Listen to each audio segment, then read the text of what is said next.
www.redhotradio.fm. Hey, Crandell Bailey here. I am the founder of Handz Stage Production Group, and we are a Chicago-based labor force that provides staffing for different events here in Chicago. We do about 200 shows a year. We do everything from forklift operators, stagehands, rigging, sound engineers, lighting designers, and videographers. Not limited to anything dealing with theater. That's what we do. We come in, load in, set up, breakdowns, and we also work shows. Spotlight operators, you name it. I also work as a freelancer, and I do production management, stage management, and I tour as a tour manager as well, road manager for several major artists in the industry. A lot of people, it all really kind of meshes together as far as like the different job titles. I would call myself a firefighter because I come in and I put out fires. So anything dealing with the stage, from ground up.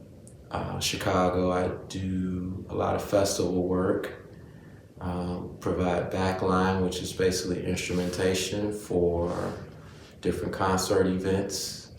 And I find myself in a lot of different areas performing as far as staffing and helping people to make their events become a success. What's going on, y'all?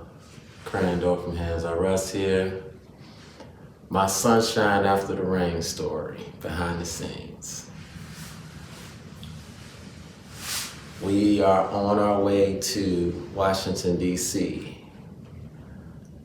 It's about 15 stagehands in a 15-passenger van. We hit maybe, 6 hours into the trip. It's snowing like crazy. We're going to a show to do a load in for a weekend show, basically.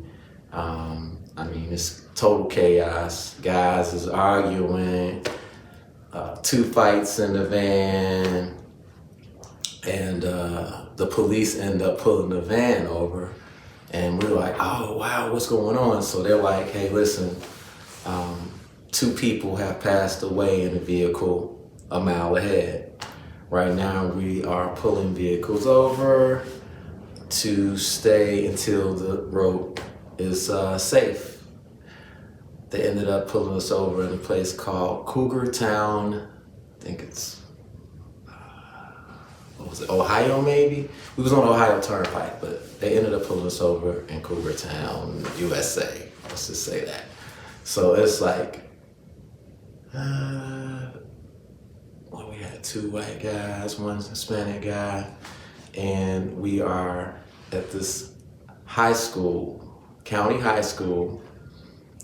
We like the only minorities in this school, and the police, it's 500 people pulled over, and they're all inside the school. The whole parking lot was full of cars, and we're in the school, and they're like, hey, yeah, grab snacks. They got peanut butter and jelly sandwiches, Jell-O, chips, and different drinks and stuff like that. So they pull us over for a total of 7 hours. And I'm sitting here like, okay, I don't know where this is gonna go. But yeah, you got stagehands, and we're looking like stagehands ready to work, and they looking like we have no idea what type of people we got in here. And they look at, it's like the whole gym is surrounding us, and we're on spotlight, and they looking at us like, okay. So, but they were some nice people. It ended up being real comfortable. maybe an hour into things, we got back on the road. The trip itself, we could only see, what, 5 to 10 feet in front of us for the whole rest of the trip.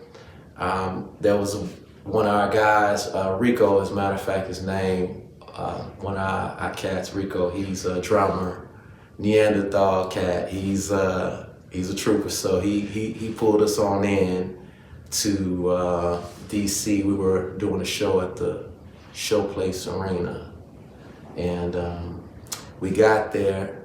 We're thinking, hey, everything's gonna be good. The backline truck broke down on the way to DC from Atlanta. So then now we got a late start on the show. Let's see what else was going on. I mean, it was just one of them challenging weekends. Probably the coldest weekend I ever had in my life working. So put it like this, the forklift guy was on the forklift, and I can't even make this up, but he had icicles on his mustache, like hanging from his mustache, straight icicles. And dude was just sitting there talking, icicles going everywhere. I'm sitting here like, we're looking at each other like, dude, this has gotta be like a historical moment that we could never even reenact ever again.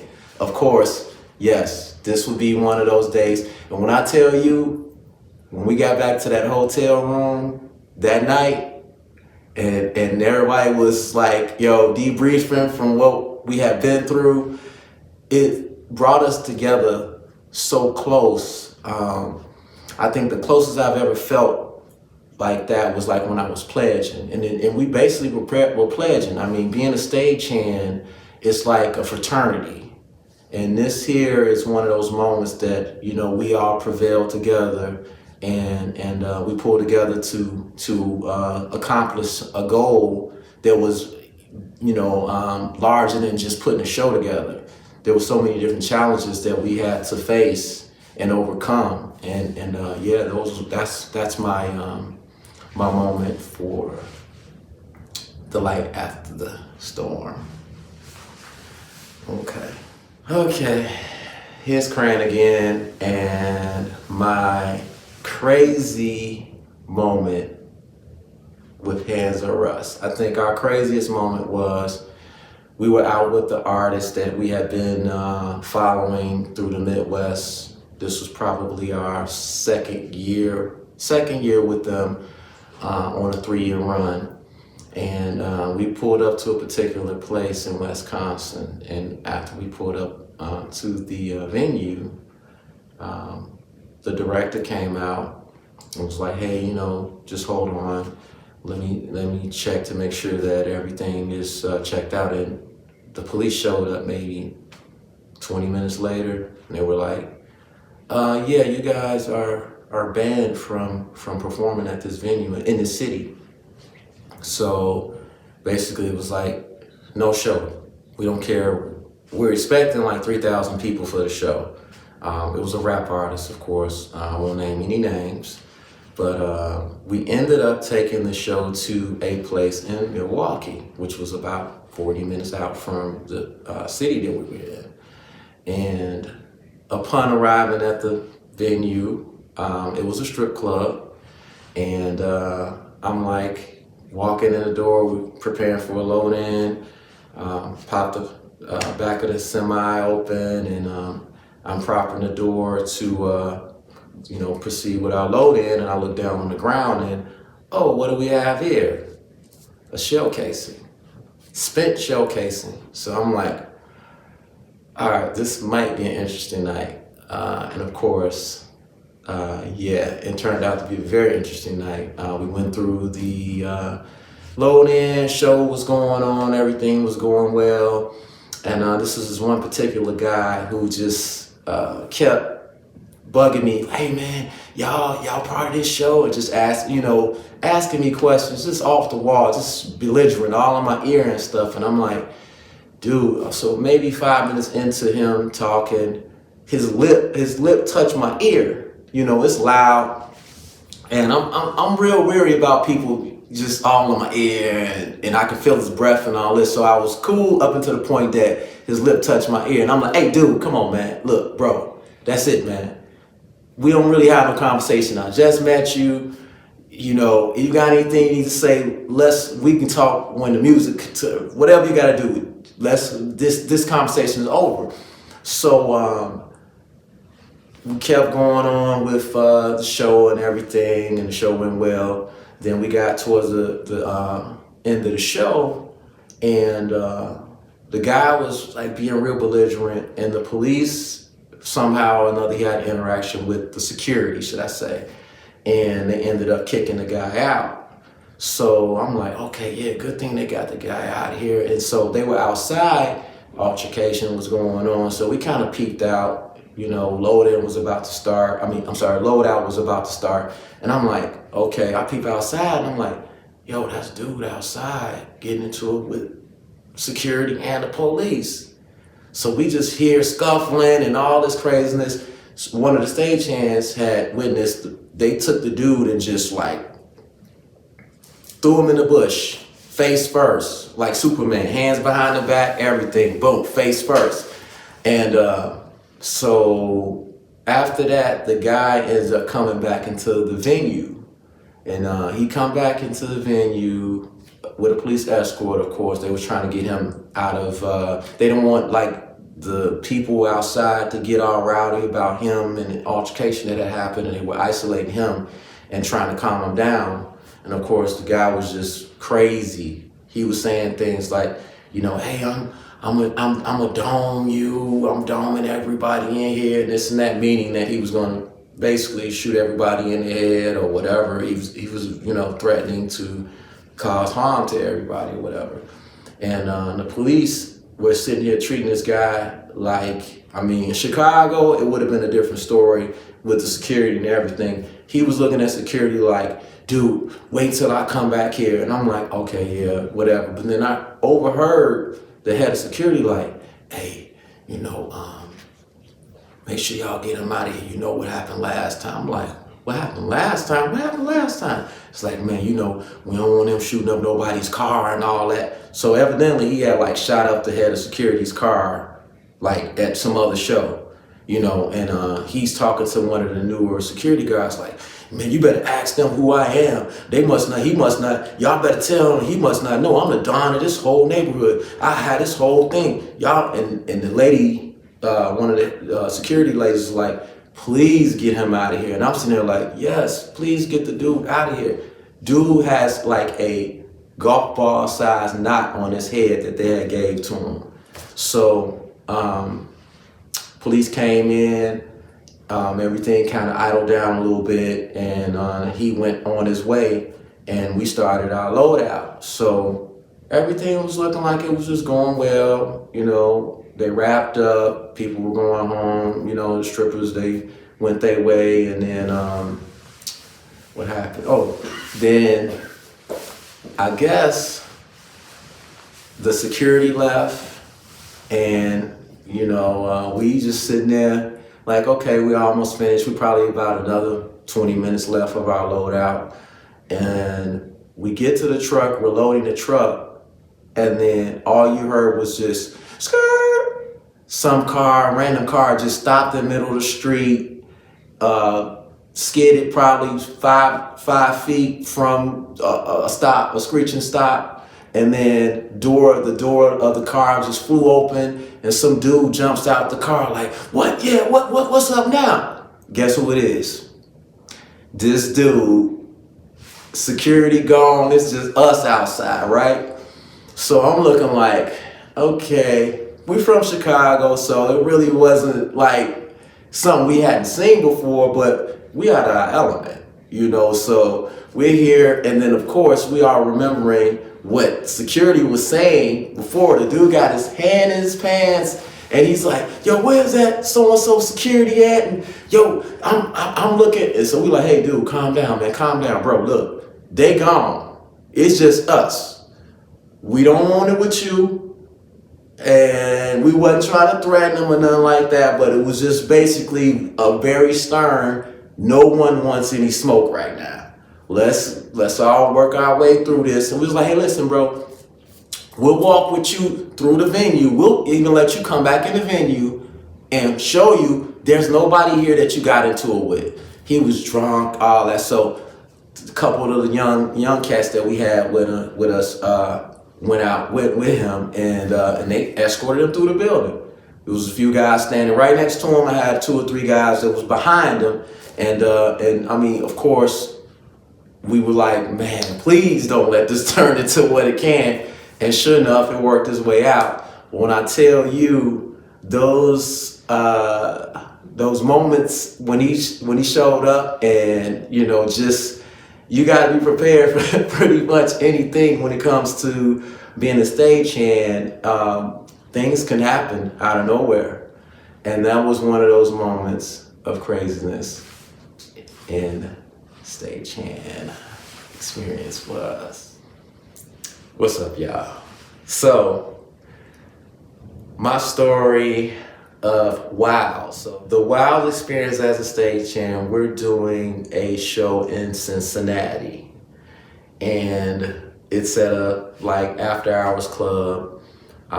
The artist was supposed to hit the stage around 12 o'clock, and our headliners were going to hit, well, the headliners was going to hit around 1:30, somewhere up in there. Ended up, the headliner hit 4 a.m.